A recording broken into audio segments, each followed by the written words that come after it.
തിരഞ്ഞെടുപ്പ് പ്രചാരണം കൊടുമ്പിരി കൊള്ളുമ്പോൾ വഴിനീളെ തർക്കുത്തരവുമായി നമ്മുടെ ടി എസ് ഹരീഷിനെയും പ്രേം ശശിയും യാത്ര തുടർന്നുകൊണ്ടേയിരിക്കുന്നുണ്ട്. കാണാം.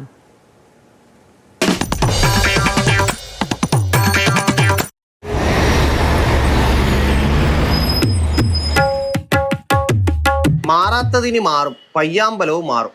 ചേട്ടാ, കണ്ണൂർ കോർപ്പറേഷനിൽ ആകെ ഒരു സീറ്റാണുള്ളത്, നിങ്ങൾ എന്ത് മാറുന്ന? 56 സീറ്റുണ്ട് കണ്ണൂർ കോർപ്പറേഷൻ. അതിൽ 10 സീറ്റ് ലഭിച്ചാൽ പോലും ഞങ്ങൾ ഭരിക്കും. അതെങ്ങനെയാണ് നിങ്ങൾ നോക്കണ്ട, കാരണം ഞങ്ങൾ ഭരിച്ചിരിക്കും. UDF ആണ് കണ്ണൂർ കോർപ്പറേഷൻ ഭരിക്കുന്നത്, അവരെ തുടരുന്നേ. LDFന്റെ കോട്ടയാണ് കണ്ണൂർ. ആര് പറഞ്ഞു? അവർക്ക് കഴിഞ്ഞ കാലം കുറയായി. അണികളുള്ളിൽ മനസ്സിലുള്ളത് BJP ആയിരുന്നു. പക്ഷെ അവരെ പേടിച്ചത് കൊണ്ട് പുറത്ത് രഹസ്യം പറയുന്നില്ല. ശബരിമല വിഷയമൊക്കെ കട്ടവരെല്ലാം പിടിച്ചകത്തിടല്ലേ? ആര് കട്ട? യഥാർത്ഥ പ്രതികളെ ഇനിയും പിടിച്ചില്ല. MLA മാറി മന്ത്രിമാരെ അറസ്റ്റ് ചെയ്യണ്ട.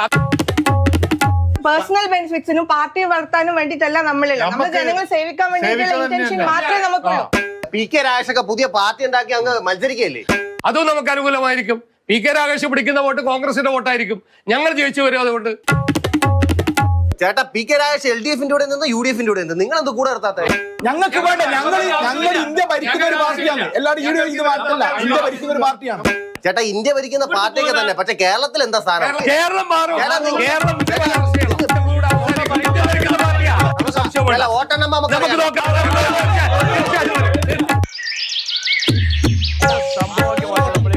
ചേട്ടാ, UDF പ്രചരണത്തിലായിരിക്കും. ഇത്തവണ കണ്ണൂർ കോർപ്പറേഷൻ UDFന്റെ പോകും. ഒരിക്കലും അങ്ങനെ സംഭവിക്കൂല. സീറ്റുകൾ മേടിച്ച് ഭരണമായിട്ട് മുന്നോട്ട് പോകുന്ന ആളാണ് നമ്മള്. ഇത് LDF മോശമായോണ്ടാണ് അവർക്ക് തുടർ ഭരണം കിട്ടിയത്. LDF വരും, എല്ലാം ശരിയാക്കും. എന്ത് ശരിയായി? ക്ഷേമ പെൻഷനൊക്കെ എന്ത് ക്ഷേമ പെൻഷൻ? ഉമ്മൻചാണ്ടി ഭരിക്കുമ്പോ 2,500 കൊടുത്ത് 2 രൂപ ആക്കിയതോ ക്ഷേമ പെൻഷൻ ഇറങ്ങിപ്പോയ സമയത്ത്? അല്ല, നിങ്ങൾ സർക്കാർ ഭരിച്ച സമയത്തെ പെൻഷനൊക്കെ പെൻഡിങ് ആയിരുന്നു. അന്നത്തെ മന്ത്രി തോമസ് ഐസക് കൃത്യമായിട്ട് പറഞ്ഞതല്ലേ അങ്ങനെ ഒരു കണക്കില്ലാന്ന്. ഇത് എന്ന് പറഞ്ഞാൽ വെറും ഗൂഢാലോചന ഭാഗമായിട്ട് ഉണ്ടാക്കിയതാണ്. ചേട്ടാ, PK രാജേഷൊക്കെ പുതുതായിട്ട് പാർട്ടി രൂപീകരിച്ച് മത്സരിക്കുക. PK രാജേഷിന് ഇവിടെ ഒന്നും ചെയ്യാൻ പറ്റില്ല. വെറും 100 വോട്ട് പോലും കിട്ടാൻ വേണ്ടിട്ട് PK രാജേഷിന് സാധിച്ചിട്ടില്ല. PK രാജേഷ് നിങ്ങളെ കൂടെ ഉണ്ടായിരുന്നപ്പോഴല്ലേ നിങ്ങൾ ഭരിച്ചത്? ഒരു നെറികെട്ട് രാഷ്ട്രീയക്കാരൻ PK രാജേഷ്. ശബരിമല വിഷയത്തിലൊക്കെ കട്ടവരെല്ലാരെയും പിടിച്ചകത്തിന്. നിലവിൽ ഇപ്പൊ ആരെയും പിടിച്ചത് വെറും ഒരു പത്മകുമാർ മാത്രമായിട്ടുണ്ട്. അതിനായിട്ട് മുകളിലേക്ക് പോകാനുണ്ട്. കടകംപള്ളിയിൽ വിളിപ്പിച്ചിട്ടുണ്ട്. ചേട്ടാ, നിങ്ങൾ കണ്ടാ കടകംപള്ളി കക്കണേ? ചേട്ടാ, BJP കഴിഞ്ഞ പ്രാവശ്യം അക്കൗണ്ട് ഓപ്പൺ ചെയ്ത് ഇത്തവണ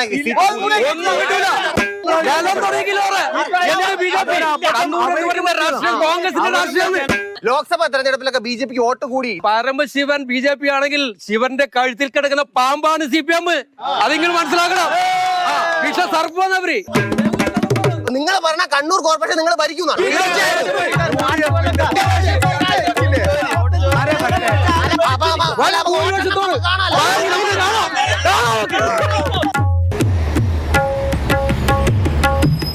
ചേട്ടാ, കണ്ണൂർ കോർപ്പറേഷൻ അപ്പൊ LDF പിടിക്കോ? ഇപ്രാവശ്യം LDF തന്നെ ഭരണത്തിൽ വരും, 100% ഉറപ്പാണ്. അല്ല ചേട്ടാ, കണ്ണൂർ LDFന്റെ കോട്ട എന്നൊക്കെ പറഞ്ഞിട്ട് ഈ കോർപ്പറേഷൻ മാത്രം നിങ്ങൾക്ക് ഇല്ലല്ലേ? കോർപ്പറേഷൻ എന്ന് പറയുന്നത് മുസ്ലിം ലീഗ് ഉൾപ്പെടുന്ന കുറെ മുനിസിപ്പാലിറ്റി ഉള്ള കാലം തൊട്ടേ മുസ്ലിം ലീഗിന്റെ ശക്തമായ ഒരു സാന്നിധ്യമുള്ള സ്ഥലം. മറ്റേ കോൺഗ്രസിന്റെ വോട്ട് കൊണ്ടതല്ല. അല്ല, കഴിഞ്ഞ തവണ BJP അക്കൗണ്ട് തുറന്നു, ഇത്തവണ മിക്കവാറും BJPക്ക് കൂടുതൽ സീറ്റ്. SIR ഇപ്പൊ നിലവിൽ അവർ കൊണ്ടുവന്നല്ലോ, അതിന്റെ ഭാഗമായിട്ട് തന്നെ ഇനിയിപ്പോ തുറന്ന അക്കൗണ്ട് എന്ത് തന്നെ ആയാലും പൂട്ടിക്കുന്ന അവസ്ഥയിലേക്കാണ് ഉള്ളത്. അല്ല, PK രാജേഷിനെ കൂടെ നിർത്താത്ത എന്താ? അഴിമതി പങ്കിടാൻ വേണ്ടി മാത്രമാണ് രാകേഷും കോൺഗ്രസും നമ്മുടെ ഇപ്പൊ കാണുന്നത്. അത് കടലാസ് പാർട്ടി മാത്രമാണ്. ചേട്ടാ, എന്ത് കടലാസ് പാർട്ടി ആയാലേ PK രാജേഷ് ഒപ്പം നിന്നപ്പോഴല്ലേ നിങ്ങൾ ഭരിച്ചേ? രാഷ്ട്രീയമായിട്ട് UDFനെ താഴെ ഇറക്കാൻ PK രാജേഷിനെ അന്നത്തെ രാഷ്ട്രീയ സാഹചര്യം. ഈ ശബരിമല വിഷയത്തിൽ അറസ്റ്റൊക്കെ നിങ്ങൾക്ക് ഭയങ്കരമായിട്ട് നെഗറ്റീവാ. സംസ്ഥാന സെക്രട്ടറി സഖാ ഗോവിന്ദ മാഷ് പറഞ്ഞിട്ടുണ്ട്, നമുക്ക് ജനങ്ങൾക്ക് ഒന്നും മറച്ചു വെക്കാനില്ല, അല്ല തുറന്ന പുസ്തകമാണ് എന്ന് പറഞ്ഞിട്ടുണ്ട്. അല്ല, പത്മകുമാറിനൊക്കെ പിടിച്ച് അറസ്റ്റ് ചെയ്തില്ലേ? കുറ്റവാളികളെ ഈ സർക്കാർ സംരക്ഷിക്കില്ല.